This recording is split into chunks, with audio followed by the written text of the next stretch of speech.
عليكم ورحمة الله وبركاته.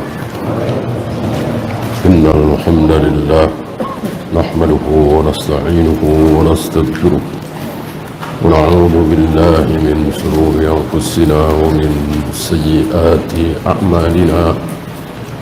من يهده الله فلا مضل له ومن يضلل فلا هادي له. أشهد أن لا إله إلا الله وحده لا شريك له وأشهد أن محمدا عبده ورسوله وبعد. Kita melanjutkan bab keempat, fi makna talbis wal ghurur, makna dari talbis dan gurur. Dua-duanya pekerjaan syaitan, iblis. Apa itu talbis? Sudah dijelaskan waktu itu. Idharul batili fi suratil haq, menyampaikan kebatilan tapi dibungkus dengan hak. Yang disampaikan adalah kebatilan dan syaitan tahu, iblis tahu ini batil, tapi fi suratil haq, seolah-olah dibikin kesan seolah-olah itu benar. Demi cinta kita kepada Nabi SAW, jangan lupakan hari kelahiran Nabi. Sepintas ini baik, orang awam menganggap ini bagus. Lahirnya para pahlawan saja kita hafal, kita tahu. Lahirnya para tokoh nasional, internasional kita tahu. Kenapa lahirnya manusia termulia di muka bumi kita tidak tahu? Kita biarkan lewat begitu saja. Maka kita ingat-ingat, kita peringati, kita persiapkan waktu khusus, ada ceramah khusus, ada sholawat khusus, ada ibadah khusus. Orang awam menganggap ini benar, dan semua akan musnah, hilang dengan ilmu, dalil. Apa? Qala Allah wa qala Rasul ala fahmis sahabah. Ada ucapan Allah yang mengisyaratkan adanya maulid Nabi? Tidak ada. Ada sabda Nabi yang mengisyaratkan supaya kita mengingat-ingat hari kelahiran beliau? Tidak ada. Seandainya ada, ada qarinah, seperti misalnya beliau berpuasa di hari Senin karena hari Senin itu hari kelahiran beliau, ya, dan jelas ini syubhat, maka terjawab dengan pengamalan para sahabat. Para sahabat yang paling tahu tentang hadis Nabi itu, para sahabat yang paling tahu tentang Al-Quran. Adakah di antara sahabat yang merayakan maulid Nabi? Tanpa ini sulit kita membendung syubhat itu. Apalagi sekedar ayat Al-Quran. Maka Umar pernah berkata dari atas mimbar, kelak akan muncul aliran-aliran sesat, syubhat-syubhat. Jangan lawan mereka dengan Al-Quran, lawanlah dengan sunnah. Jangan lawan mereka dengan Al-Quran, karena lil Quran wujuh. Ayat-ayat Al-Quran itu bisa dilarikan kemana-mana. Ya. Antum masih ingat tahun 2010 atau 9 ya, ada perdebatan antara tokoh muda yang mengatakan semua agama sama. Jangan merasa paling benar. Islam benar, Katolik juga benar, Buddha, Hindu juga benar. Bagi kita tentu ini sudah tidak ada pembahasan. Dan kita beranggapan bahwa jika berdebat kita pasti menang. Ternyata belum tentu. Yang mendebat bukan kita orang bodoh, tetapi tidak tanggung-tanggung Ketua Majelis Ulama Jawa Barat. Beliau meyakini bahwa Islamlah satu-satunya agama yang benar. Kan ditayangkan di televisi waktu itu ya. Nah, sekilas tokoh muda ini menang. Kenapa? Karena Ketua Majelis Ulama Jawa Barat ini selalu bawa ayat, Ayatnya jelas tentunya. Inna dina indallahil Islam. Agama yang diterima oleh Allah hanyalah Islam. Wa may yabtaghi ghairal islami dinan falyakbar minhu. Barang siapa mencari memeluk agama Islam tidak akan diterima. Kan jelas gamblang bagi kita. Tapi oleh anak muda ini diplesetkan, ya, karena Al-Quran sekali lagi bisa dilarikan kemana-mana. Dengan sok pinter anak muda ini mengatakan, Anda tahu Islam itu apa? Islam itu bentuk masdar dari aslama yuslimu islaman. Betul. Artinya apa? Berserah diri, menyerahkan diri. Jadi Islam itu sebetulnya sebuah sifat menyerahkan diri. Ketika seorang hamba menyerahkan diri kepada Tuhannya, dialah Islam, akan diterima agamanya, walaupun di KTP-nya Buddha atau Hindu atau Konghucu. Terkesan menang anak muda ini. Kenapa? Karena Ketua Majelis Ulama ini tidak mengindahkan wasiat Umar 1400 tahun yang lalu. Jangan lawan mereka dengan ayat, tapi lawanlah dengan sunnah. Kalau dengan sunnah, insya Allah akan bungkam anak muda ini. Karena sunnah mengatakan, man sami'a bi yahudiyun kana aw nasrani. Barang siapa yang mendengar namaku sudah diutus, Muhammad bin Abdullah sudah jadi nabi, jadi rasul, mau dia Yahudi, mau dia Nasrani, mau dia Majusi, apapun, kok tidak mengikuti syariatku, tidak sholat seperti sholatku, tidak puasa seperti puasaku, tidak bermanhaj seperti manhajku, tidak bertauhid seperti tauhidku, dan dia sudah mendengar aku sudah diutus, maka dia kekal di neraka selama-lamanya. Kira-kira apa yang akan diucapkan oleh anak muda ini? Saya kira tidak ada, akan bungkam dia. Ini luar biasa keilmuan Umar. Jauh-jauh hari Umar sudah memberikan wasiat, lawan dengan sunnah. Nah, barangkali mereka tahu bahwa mereka akan bungkam dengan sunnah, maka mereka membuat tasykik, menyebarkan keraguan di tengah kaum muslimin. Hadis ditulis itu baru 100 tahun setelah Nabi wafat. Setelah Nabi wafat, hadis-hadis itu baru ditulis. Maka terjadi penyimpangan, kepalsuan, itu wajar sekali. Sementara sudah ada Al-Quran, ngapain ke sunnah, ke hadis? Sudah ada Al-Quran. Mereka berusaha supaya kaum muslimin tidak terlalu berpegang kepada sunnah, cukup dengan Al-Quran. Nah, dengan Al-Quran saja bisa dilarikan kemana-mana. Yang tidak sholat saja ada ayatnya apa tidak? Masih ingat ya? Tidak mau sholat nih, malas sholat, malas puasa, ada dalilnya nggak? Ada kalau Al-Quran.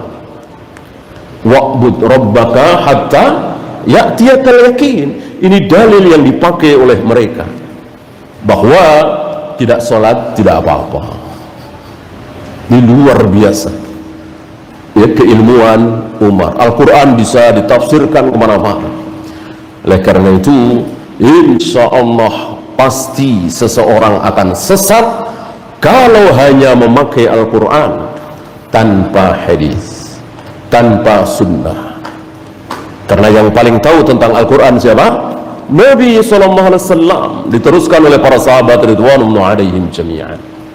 Apa yang diamalkan, apa yang difahami oleh Rasul dan para sahabat, itulah sunnah. Itulah sunnah. Ada sekelompok anak muda yang tidak memakai para sahabat, langsung ke ayat Al-Quran, dan yang mereka teriakkan luar biasa, innil hukmu illa lillah, innil hukmu illa lillah, tidak ada hukum kecuali hukum Allah, tidak ada hukum kecuali hukum Allah. Ini kalimat hak, tapi mereka tidak mau melihat para sahabat. Jadilah mereka yang pertama kali sesat di dalam Islam. Kelompok sesat pertama dalam Islam diawali dari apa? Tidak melihat para sahabat, langsung ke ayat Al-Quran. Siapa mereka? Iya, Khawarij. Kemudian wal gurur nau'u jahlin, kata beliau. Gurur itu satu jenis dari kebodohan. Jadi syubhat itu kejahilan, talbis itu kejahilan, bukan ilmu. Ilmu adalah qala Allah wa qala Rasul ala fahmi sahabah, maka di luar itu adalah jahil, walaupun mengatasnamakan kebenaran, walaupun mengatasnamakan ilmu. Maka para ulama tidak ragu-ragu mengatakan tentang tafsir Al-Kabir. Ada tafsir besar ditulis oleh Imam Mu'tazilah, berjilid-jilid, puluhan jilid. Para ulama ahli sunnah mengatakan segala sesuatu ada di tafsir itu. Tentang kedokteran ada, tentang fisika ada, tentang biologi ada, tentang perdagangan apapun ada. Yang tidak ada cuma satu. Masih ingat? Yang tidak ada cuma satu, apa? Ilmu tafsir tidak ada di situ. Ya. Padahal kitab tafsir besar. Ini disindir oleh para ulama dengan kalimat yang telak. Apapun ada di situ. Ilmu apapun ada di situ. Yang tidak ada cuma satu, apa? Ilmu tafsir. Padahal kitab tafsir nggak ada ilmu tafsir, penuh penyimpangan. Apakah ada ilmu di situ? Ya tentu tidak ada. Orang judulnya ilmu tafsir, judulnya tafsir, kitab tafsir, tapi ilmu tafsir tidak ada. Ayat ditafsirkan dengan ayat, ayat ditafsirkan dengan sabda Nabi, ayat ditafsirkan dengan perbuatan para sahabat, ayat ditafsirkan dengan kaidah bahasa Arab, tidak ada. Yang ada apa? Menurut saya, menurut hemat saya, menurut si anu, menurut si fulan, kila wa qala. Ya. Maka sekali lagi, ilmu adalah kebenaran yang datang dari Allah, datang dari Rasulullah, dipraktekkan oleh para sahabat. Adakah di luar itu ilmu? Tidak ada. Ilmu hanya itu. Di luar itu bukan ilmu, kejahilan.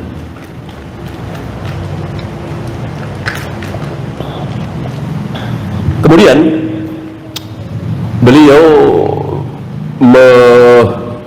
mengibaratkan hati seperti apa kemarin?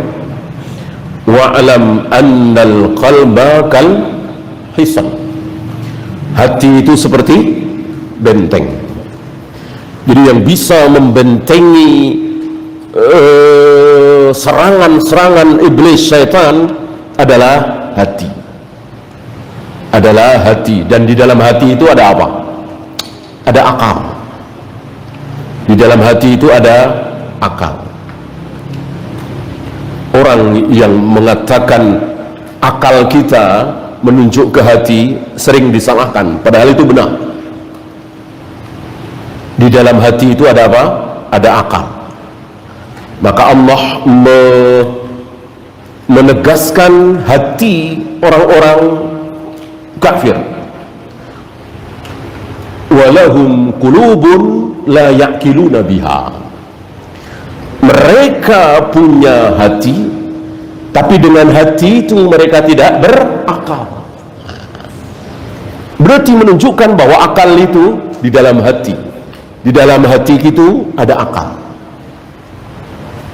Selama ini kita berpendapat bahwa akal itu di kepala, di otak, ya. Para ulama menjelaskan itu masalah teknis. Bagaimana supaya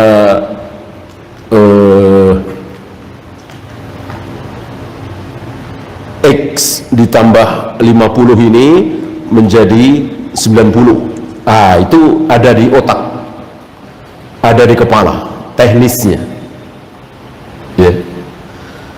Tapi akal yang sebenarnya adalah akal yang bisa memahami bagaimana dunia dan akhirat.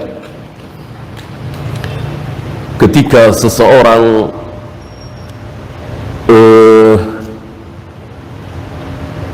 sibuk bekerja, dia harus bangun jam 3 malam untuk mempersiapkan dagangan.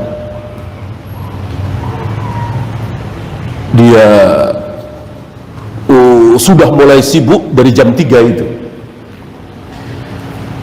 dan dia tidak bisa berhenti kecuali setelah sholat subuh, ya. Dan dia tahu lelahnya dia, capeknya dia, dan dapat hasilnya lumayan. Taruhlah dari dia bekerja mulai jam 3 malam selesai jam 10 pagi misalnya, dapat untung bersih 5 juta, kan lumayan sekali, ya. Tapi dia tinggalkan,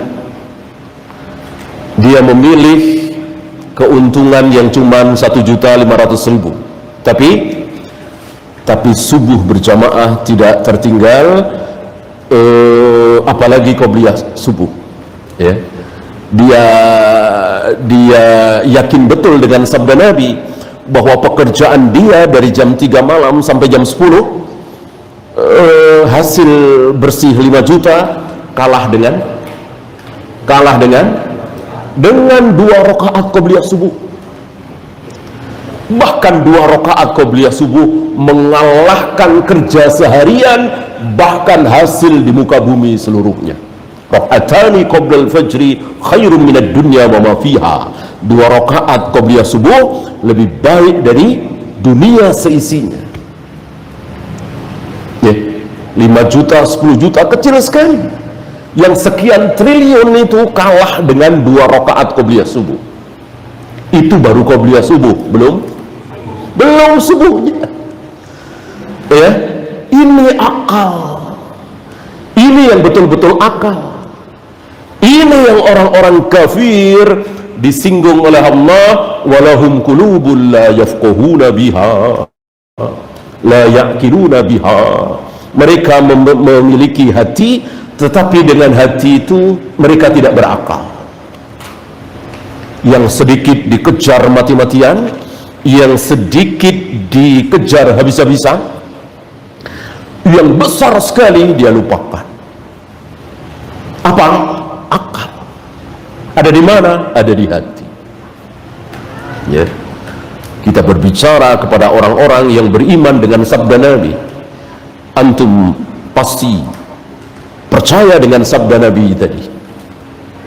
Kita tidak berbicara dengan orang Jepang, orang Eropa, orang Amerika bahwa 2 rakaat qobliyah subuh lebih baik dari dunia seisinya. Ya tentu mereka tertawa, tentu ditertawakan oleh mereka, karena mereka tidak percaya dengan sabda Nabi. Akhirat itu akan diperoleh bukan dengan cara seperti itu. Atau mungkin mereka mengatakan akhirat itu tidak ada, surga itu ya di dunia ini. Ketika sukses, kaya raya, itulah surga. Ketika gagal, keblangsat, bangkrut, itulah neraka. Orang-orang kafir seperti itu. Nah, ini yang dimaksud, mereka punya hati, tetapi dengan hatinya itu mereka tidak berakal.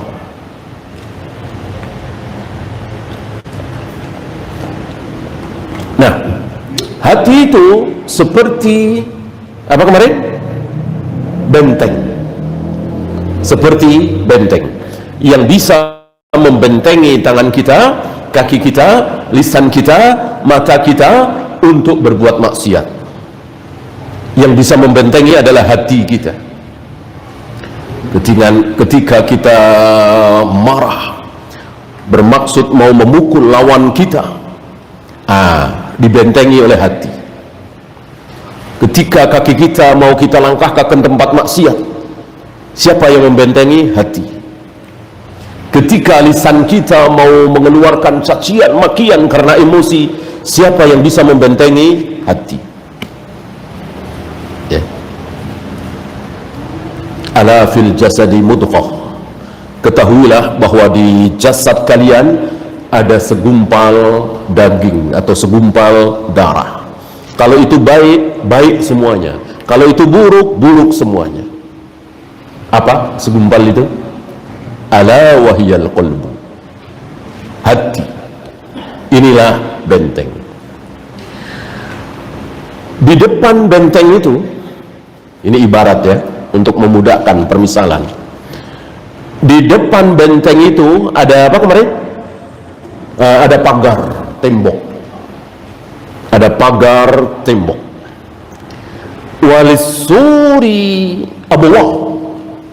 Dan tembok itu ada apanya? Tembok itu, pagar itu ada abwab, jamak dari babun. Apa? Babun, pintu. Jadi di tembok itu, di pagar itu ada pintu-pintu yang banyak, bukan cuma satu, dua, banyak. Wa fihi tulang. Pintu-pintu itu retak, bolong, tidak kuat, tidak rapat 100%. Ada celah yang bisa dimasuki. Ya. Nah, ada apa di dalam benteng itu? Di dalam hati itu? Wasakinuhu al-aqlu. Ini dia. Yang ada di dalam hati itu, di dalam benteng itu akal. Jadi tidak salah kalau orang mengatakan bahwa akal itu di hati. Ya. Persis seperti sabda Nabi, at-taqwa hahuna, at-taqwa hahuna, at-taqwa hahuna. Beliau tidak menunjuk ke kepala. Ya. Kan orang yang bertakwa itulah yang berakal. Orang yang tidak bertakwa, dia tidak berakal.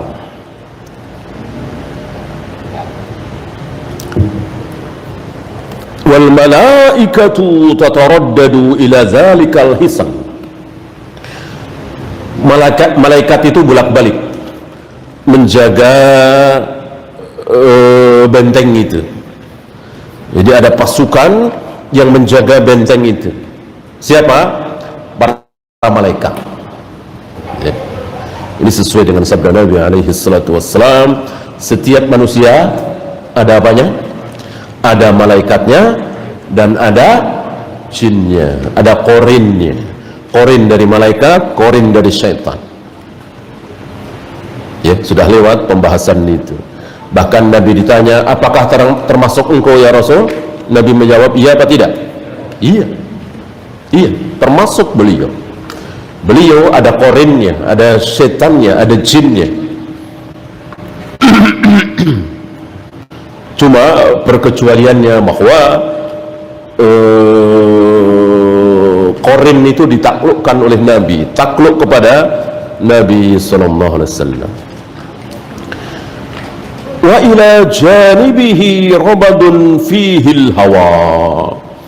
Sementara di depan pagar itu ada robab. Robab itu semacam kandang, tempat yang tidak bagus. Di dalamnya ada hawa nafsu, setan-setan. Ya. Karena memang terus terjadi pertempuran antara malaikat dan setan. Malaikat memelihara manusia supaya taat kepada Allah, sementara syaitan selalu menggoda manusia supaya bermaksiat kepada Allah terus.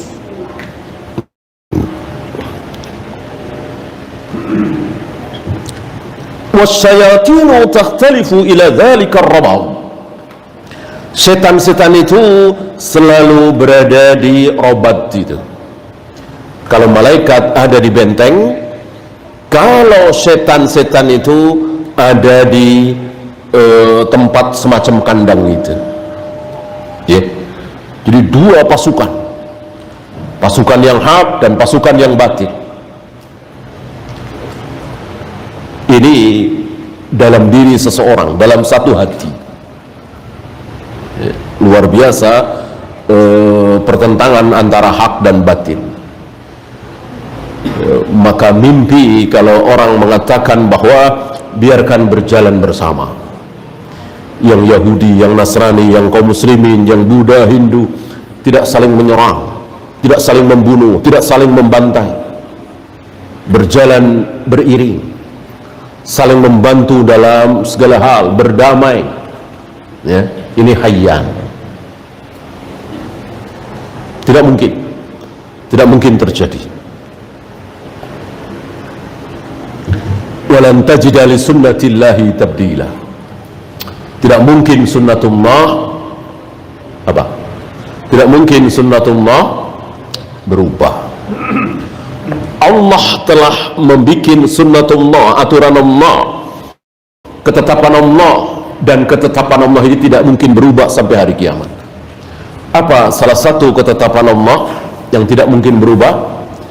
Bahwa manusia itu akan saling menumpahkan darah atas nama jihad Islam dengan non-muslim. Tidak hanya itu, maksudnya bukan hanya itu. Mereka menyangka kalau nggak ada Islam, nggak ada jihad, berarti damai, nggak ada peperangan. Kata siapa? Kata siapa? Perang dunia pertama, perang dunia kedua antara muslim dengan kafir? Tidak, ya. Yahudi yang dibantai oleh Hitler, ada yang muslim dua-duanya? Nggak ada. Kafir dengan kafir. Sunnatullah, ya. Sesama kafir saling menumpahkan darah. Maka seandainya yang saling menumpahkan darah antara kaum muslimin dengan kaum kafirin, yang kaum kafirin membela kekufurannya, yang kaum muslimin membela agama Allah, ini pemandangan yang disukai oleh Allah. Allah menyukai pasukan yang bersaf-saf. Melihat di surat As-Saff, awal-awal surat As-Saff, maka dinamai surat As-Saff, bersaf-saf, berbaris rapi, siap mati demi membela agama Allah. Ini pemandangan yang disukai oleh Allah. Kalau kita barangkali tidak suka, dan Allah sendiri mengakui, wa huwa kurhul lakum, kutiba alaikumul qital wa huwa kurhul lakum. Allah wajibkan kepada kalian untuk berperang, dan Allah tahu berperang itu kalian tidak suka. Secara fitrah kita nggak suka. Kita semua insya Allah pengennya damai, ya. Tapi tidak, Allah tidak menyukai seperti itu. Justru ketika ada peperangan, ada dua pasukan, yang satu membela kekufuran, yang satu membela agama Allah, Allah senang sekali dengan pemandangan seperti itu. Bahkan yang tadinya haram dihalalkan oleh Allah di saat-saat seperti itu. Kalau membunuh jelas, ya. Apalagi di saat-saat aman membunuh kan tidak boleh, di saat peperangan kan harus membunuh. Apalagi memakai pakaian sutra. Memakai pakaian sutra haram, tapi khusus di peperangan boleh.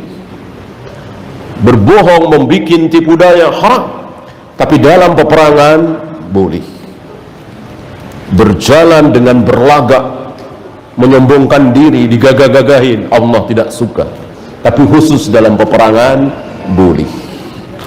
Ketika Abu Dujanah dengan membawa pedang Nabi siap untuk duel, siap untuk bertempur, berjalan dengan berlagak, menyombongkan diri. Nabi mengatakan Allah tidak suka cara jalan seperti ini. Allah tidak suka kecuali sekarang ini, kecuali saat-saat seperti ini, menjelang jihad perang. Allah suka. Yeah.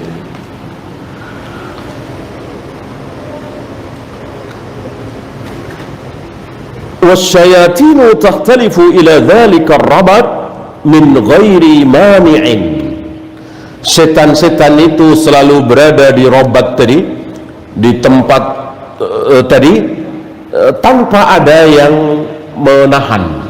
Jadi begitu bebasnya setan datang ke situ. Ya. Wal harbu qa'imatun baina ahlil hisni wa ahlil rabah. Dan peperangan itu terus berlangsung antara pasukan yang ada di benteng dengan pasukan yang ada di robat itu, terus berperang. Ini luar biasa ya.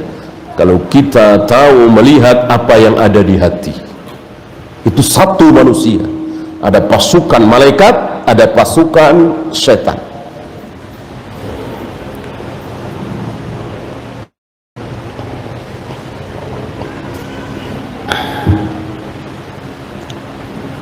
wasyayatinu la tazalu taduru hawlal hisan.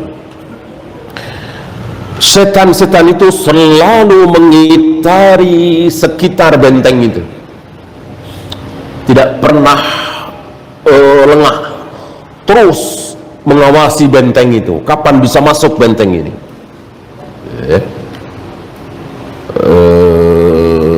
Ini bagi orang yang pertahanannya belum jebol, ya. Kalau sudah berzina ya jebol, sudah minum khamr ya jebol, nggak sholat ya jebol, apalagi berbuat syirik, berbuat bid'ah. Ini sampai di sini orang yang bertauhid, orang yang tidak pernah tertinggal sholat 5 waktu berjamaah di masjid, jauh dari zina, khamr, judi, ya, maka pasukan setan itu terus mengawasi sekitar benteng. Ini kan benteng. Ketika kita sholat itulah benteng, puasa benteng, nggak sholat ya jebol benteng itu. Gitu. Nah, setan-setan itu terus mengawasi di sekitar benteng itu. Tatlubu ghaflatal haris, mencari-cari kelengahan si penjaga. Kapan ini penjaganya itu lengah? Maka jangan sampai kita lengah. Ketika kita lengah, terperosok kita, entah berzina, entah minum khamr, entah berjudi, entah subuh kesiangan, entah sholat zuhur jam 2, sholat asar jam 5, itu sudah kebobolan, ya. Wal'ubura min ba'di thulam, dia akan melewati dari pintu-pintu yang, pintunya apa tadi? Pintu-pintu tadi sifatnya apa tadi? Tidak rapat, ada celahnya, retak, tidak rapat kuat 100%, tidak. Lewat celah-celah itu pasukan setan bisa masuk. Dan betapa retaknya apa yang ada di sekitar hati kita itu, lemah sekali, mudah sekali setan itu masuk. Dari syahwat bisa, dari subhat bisa, dari kesombongan bisa, berbagai macam celah. Yang rajin ibadah masih ada celah? Masih. Apalagi yang tidak pernah ibadah, menganga celah itu. Yang berilmu, para ulama, masih ada celah apa tidak? Masih. Terus celah itu ada, itu ulama. Godaannya lain lagi. Ulama tidak akan digoda oleh setan, ayo berzina, ayo minum khamr sekali-sekali, ayo judi, ayo ke diskotik, karaokean. Enggak. Ulama tidak akan digoda seperti itu bukan celahnya. Ya. Digoda dengan cara lain lagi. Jangan akui kalau engkau salah kemarin. nanti karirmu bisa turun, nama baikmu bisa hilang, ya. Pertahankan hujahmu, gitu. Padahal dalam hati kecilnya dia mengakui hujahnya lemah, kalah, tapi gengsi, tidak mau mengakui. Begitu kira-kira. Jadi celahnya beda lagi, tipuannya beda lagi. Ini luar biasa pasukan syaitan.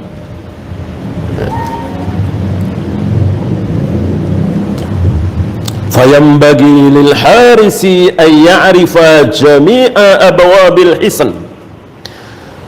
Maka seharusnya si penjaga ini, yang kita semua yang bisa menjaga hati kita, ya kan? Artinya dengan tangan kita, dengan mata kita, dengan kaki kita, ya. Kalau langsung menjaga apa yang ada di hati kita tentu tidak bisa. Karena yang membolak-balikkan hati siapa? Allah. Ya. Kita dengan tangan kita, dengan mata kita. Apa yang diterangkan di sini adalah apa yang menjadi rahasia hati. Keadaannya seperti ini, betapa lemah sekali. Sangat lemah sekali. Ya. Memang ada benteng, tapi di depannya ada pasukan musuh. Memang ada temboknya, pagarnya, tapi pintunya penuh dengan celah. Gitu. Maka banyak yang selamat, apa banyak yang celaka? Banyak yang celaka. Masih ingat, setiap 1000 manusia, berapa yang masuk neraka? 999. Hanya satu yang masuk surga. Ya.